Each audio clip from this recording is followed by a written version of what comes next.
Con Stathopoulos and Josh Phegan come together in an incredible podcast, Grow, Scale, Master. An energetic approach to drive progress, master skills, build strengths and put the strategy back into rapid business and personal success. Backed by real-world experience in rapid scaling to playing the long-term game of business, it's the story of all the lessons learned on the journey to mastery. Be inspired, renew your energy and chase the future with Grow, Scale, Master. Con, great brands are a great story. And it's this whole thing about like literally what does it represent and what does it actually mean for you? And that's a really important foundational idea when people go to think about the power of what storytelling does. It influences people.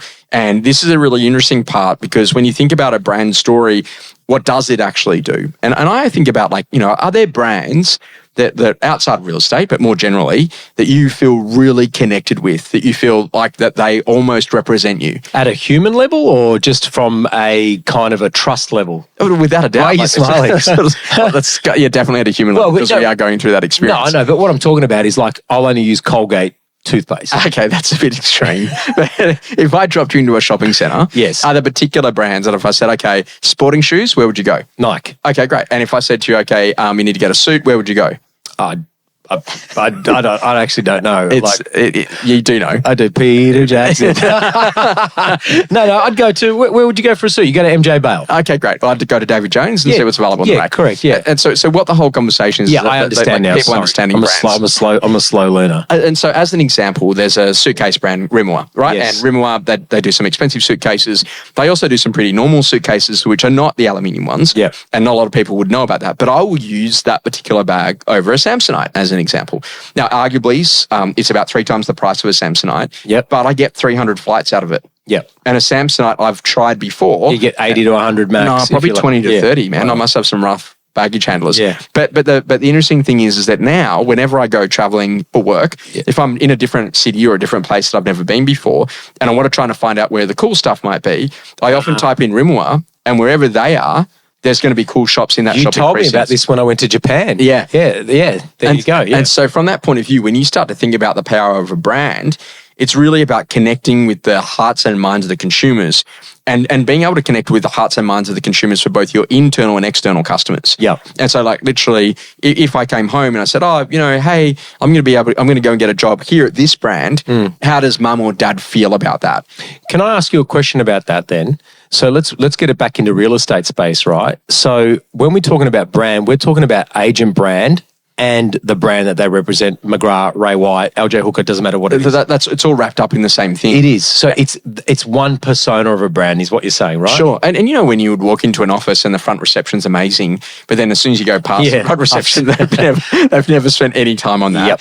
Versus other brands are very much along the lines of, oh no, we're going to build an incredible facility because we actually really want our people to feel amazing about this particular thing. Yeah. And this is about like when you start to think about the power of what brand storytelling is all about, is learning what actually is your brand. And so this is an interesting thing that, you know, for example, it's about customer experience is equal to brand. Yes. And brand is pricing power. Yes. So when you think a little bit about it, I'm like, okay, cool, you're going to come and meet me in Double Bay. Mate, I'm going to give you a bottle of most likely Fiji or now Panna because Fiji's gone up, it's too expensive. Yeah. So Panna water, which is from Italy. And so off the back of that, we give that to you. And it's a really consistent brand experience. And so it's not refrigerated, it's room temperature, it's easy to serve, it's quick to do, like we can deliver that. We can't do a tea and a coffee for each person. And the amount of time that took for 30, 40 or 50 people in the room was too hard to be able to deliver that at speed. And so we set a brand standard around that. Now, this is the interesting thing is that when an agent thinks about their brand, and particularly when a principal thinks about their recruitment power, then when someone's coming to join that brand, what does it mean or what does it represent? Yeah. Now, there are some agents who are in a position, hey, I'm going to go and open a real estate office, and they'll walk along, let's say, for example, the main street of Double Bay, and they'll go, which brands aren't here? Yeah. And so I'll choose the one that's not here. Yeah. As opposed to, hang on a second, like you've got to be really clear about where do you actually want to go to position. Yes. So are you a high-end, really expensive, low-volume type operation? Yep. Do you tend to be for everyone, you know, as a part of that? Or do you tend to do a lot of low-end? You know what? It's really interesting because we've got obviously, like most markets, highly competitive areas. And there are a couple of brands out there that are unapologetic that they're, you know, 0.88 ink GST or 1% ink GST and fund marketing and whatnot, but that is their brand promise. We can still deliver and we only have to charge you 1% or whatever it might be. So which is the discounting model, right? Yeah, correct. That's exactly right. And then there's obviously the premium brands like ours where we'd like to think we command a higher average sale price and a higher average fee. How does a consumer then, what makes a consumer want to go with a 1% guy or the premium guy? Is it all about the experience? Is it social proof? What is it? Well, there's a whole set of wrapping. So how do you package, market, and develop yourself so that you are desirable? So when you start to think a bit about it, there was a brand in Australia. It's no longer around. It's since been bought out. It was one called Run Property, if you remember. Yeah, I do. And Run Property was really known to be a phenomenal, a property management business. Yeah. And the transition of that brand when it moved to its next iteration is that they always seemed to have an issue that they could never ever sell top-end houses. Yes. And any salesperson that worked for that brand thought that all they could do was to actually sell investment properties. Yes. And so there was a brand transitional error or issue that ultimately that sellers of, more expensive houses would not think to use them. But yet they had a database of high net wealth individuals, better known as landlords. That's right. Who owned lots of investment properties and also to own the bigger houses. Right. And so I'm questioning whether or not it was actually a failure of strategy. And then the way that they then marketed, that makes sense. Then continued to be delivered that way rather than thinking very differently about it. So when you're thinking about a brand story, like what actually is that brand story all about? And so what you've got to start, and this is going to be encompassed in it, and I got to have a look at your business. So we go to a training day, there'll be a whole heap of balloons, there's a whole heap of entry, there's music already playing, the venue feels great, everyone's got name tags, everyone's got this beautiful like setup. You might have a U shape or you have a more dynamic shape depending on what you're actually doing. But you're doing that over and over and over again. Yes. And it's setting up this brand experience that you're valued here, you're loved here. People are meted and greeted at the front door by often the business partners, the directors, the sales managers, the head of property management, whatever it might be.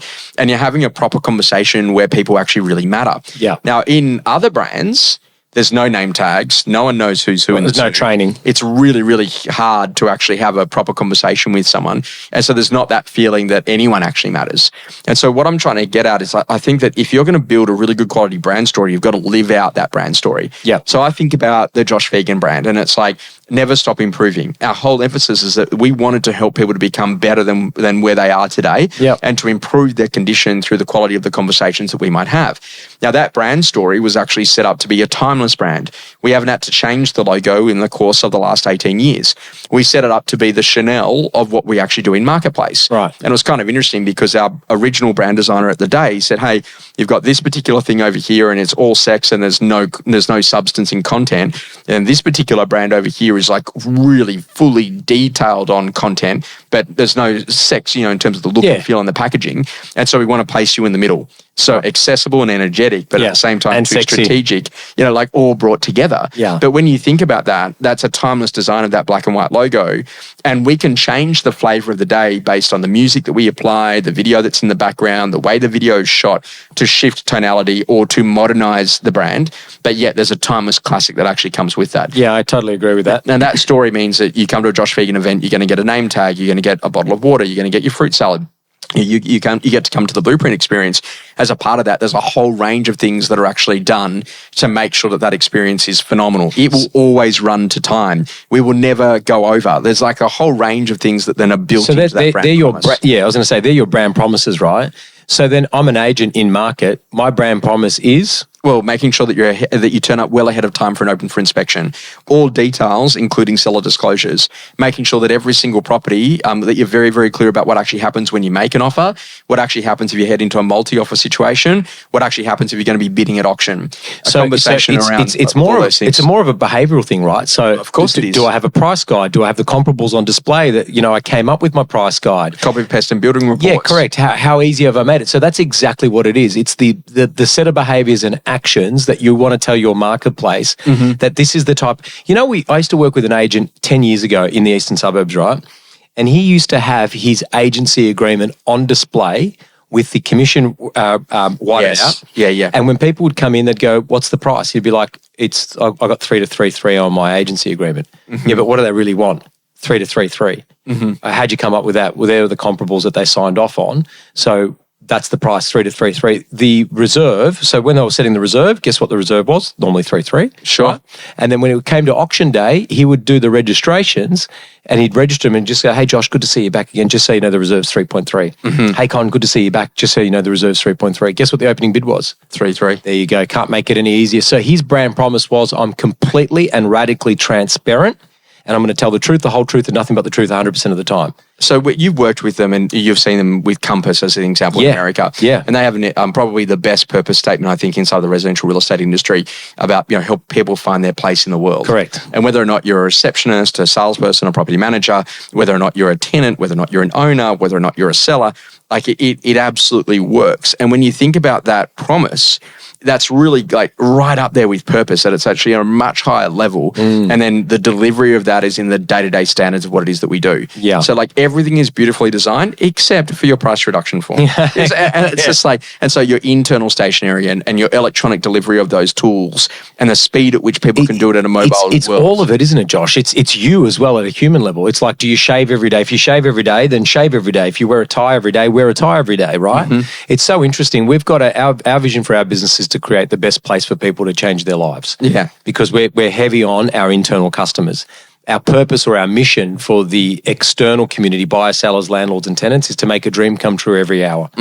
If we could do that, then we've built the business that's worth, I don't want to say worth having, but we've built the business, we've hit those milestones. But people have got to connect with that internally. They do. Which means they've got to be reminded of it. Spot on. Sales managers, property managers. They've got to remember when a tenant, keeps calling back about the toilet not flushing, not getting frustrated, saying, hey, our job is to make a dream come true every hour on the hour. Yeah. So I really like that. That's a very interesting way to put out the brand story of all about behavior and action. And so then you think about that, creating experiences for your people. Yeah. And so like thinking about what are the experiences that they actually get. And I know it sounds really funny, like in most organizations, they give a cake when someone leaves. Why don't you have a cake when someone starts? Yeah. Like that should actually be the celebration. I agree. And that whole idea too, that there's a guy who's got a boardroom and in every single meeting, he's always got one chair that's vacant, but there's always a label on the chair and it's the customer.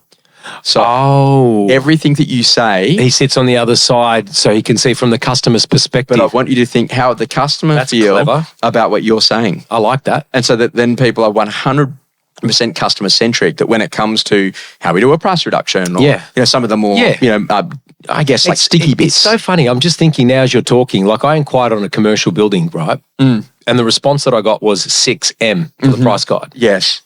I was like, what?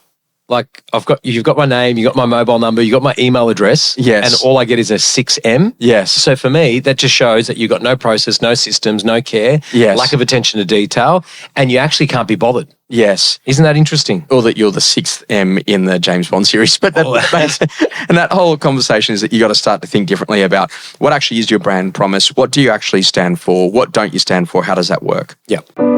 Experiences that rapidly shaped you. The map and the pins was probably the best thing that my dad ever taught me. And he's a phenomenal teacher because you would walk inside of his organization and that was when they had the carpet petition boards. And when they had the carpet petition boards, they had the map. Yeah. And on the map, he had like all of the different pins. So this is where the landlords lived and this is where the actual investment properties are. And this is all the past clients where they live. And this is where I've done the market appraisals. And you'd actually like clearly see the level of emphasis and like detail that he'd gone to. And this is well before it all turned into what's happening inside of Repeat sales, where you can actually have a look at that in the prospector module. But the foundational conversation is that get really proud. And what I think that a lot of people do is that they build huge amounts of data, but they don't really think about the relationships or whether or not what they can do to be able to increase the level of usage in that particular section of the marketplace. Yeah. And so this is about like thinking very differently. And there's a great story. So I have this guy come to me and he goes, hey, look, I'm trying to sell this apartment down in Melbourne, sort of some Kilda-esque, like a 1960s building. Yep. It's covered in like all this scaffolding because they're replacing all the windows and they're replacing the roof. Right. And we need to sell it. And in 60 days' time, whoever owns the property is going to have to pay the last $25,000 special levy. Right. Now, I don't have the funds to do that, so I have to sell the property. So literally, I need you to take it to market. So the agent's taken it to market for 4 or 5 weeks. And mate, they can't get anyone to turn up. Like people come and they drive, as soon as they see the scaffolding, they drive on. Yeah, no one can get past the concept of the special levy. And so he's ringing me and he's like, in a moment of desperation, what do I do? And I said to him, it's pretty easy, man. He goes, what's that? I said, there's 19 other apartments. He said, yeah. I said, ring the other 19 owners and see if anyone else wants to buy That's one. right. First phone call, the guy goes, yeah, mate, I'd love to buy that. Absentee owner.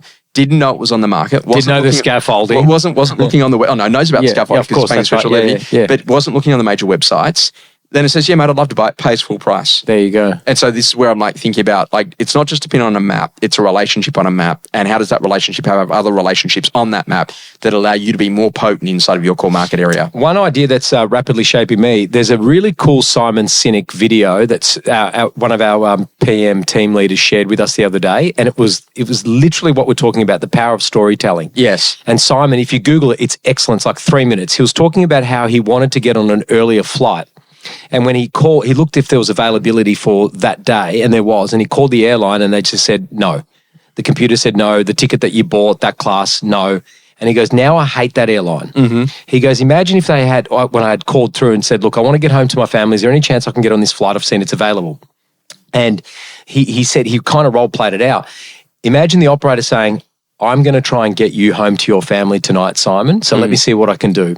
Click, click, click, click, click. Oh, I can't do that. Click, click, click, click. Just bear with me because it's my job, my absolute goal to get you home tonight. Click, click, click, click. Look, Simon, I'm going to put you on hold. I'm going to speak to my team leader. I'm going to come back to you. I can't, the system won't allow me to do it because of the fare class. And he goes, imagine how the thought process changed. She comes back online. Look, unfortunately, I can't. It's okay. You've tried so hard. I really appreciate it. So the power of storytelling to be able to empathize and really listen to someone's concerns as opposed to reacting, I think there's power there. Something that's changing your view. For me, it's about the power of creativity. So when people are kind of stuck or they're feeling a little bit, like this is a problem. Hey, Con, how do we get you some sunshine on this? Yeah, that's a good question. And I just love that. Like what? And so, like, and I love that whole thing. That's like, and I think that when you go through those questions, you go, hey, what's really the problem for you here? If you went home tonight and a miracle happened and you woke up overnight and it was all fixed, what would you need to see, feel, or experience to know that's actually been solved? Yeah. And sometimes people don't even know what the solution is. They just know that they don't know how to handle the problem. Correct. And so literally give people more sunshine, build great story brands, have a great business. I like that.